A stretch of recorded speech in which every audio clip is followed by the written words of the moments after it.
Қайырлы күн, сіздермен бірге Ләззат. Бүгін түскі асқа өте дәмді тамақ әзірлейтін боламыз. Күрішімізді 10-15 минутқа қайнатып алып, немесе қайнаған суға 10-15 минутқа бұқтырып алып барып қосамыз. Менде қолдан тартылған дайын фарш.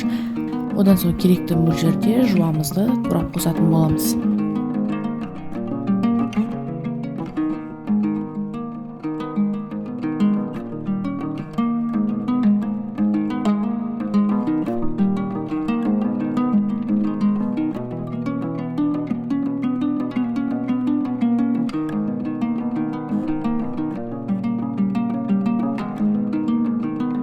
Дәміне қарай тұз бұрышымызды қосып алып толықтай араластыратын боламыз. Менің фаршыма май қосып тартылғандықтан мен су май қоспаймын. Егер фаршыңыз құрғақ болған жағдайда 4-5 қасық су май қосып жіберсеңіздер болады. Мінекей бізде осындай бір келкі масса дайын болады. Менде алдын ала жұмыртқа қосылып дайындалған қамырды жұмыртқасыз да жұмыртқамен де дайындасаңыздар болады.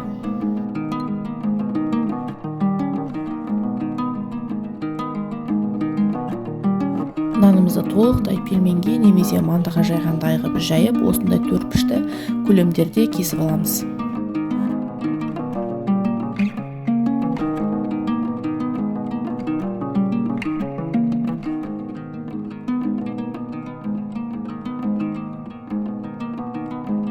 Кереметтей тиюді қажет етпейтін тез әрі дәмді тағамдардың бірі.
Толықтай бәрін тізіп біткеннен кейін 45 минутқа қайнап тұрған суымызға бұқтыратын боламыз.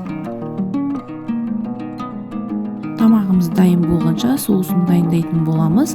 Осы қоспалардың барлығын толықтай қуырып, ең соңынан жарты кесе су құйып, шамалы 5-10 минут қана қайнатып алатын боламыз.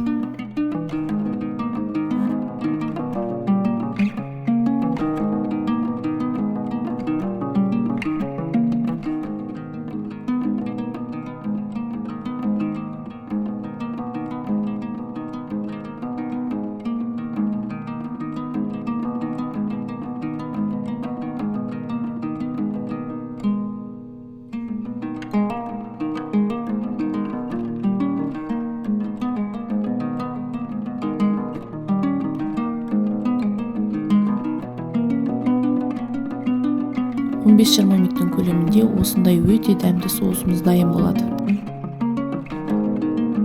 Мінекей өте дәмді тамағымыз дайын болды. Сіздермен болған Ләззат. Маған тіркеліп, лайк баса кетіңіздер, ас болсын.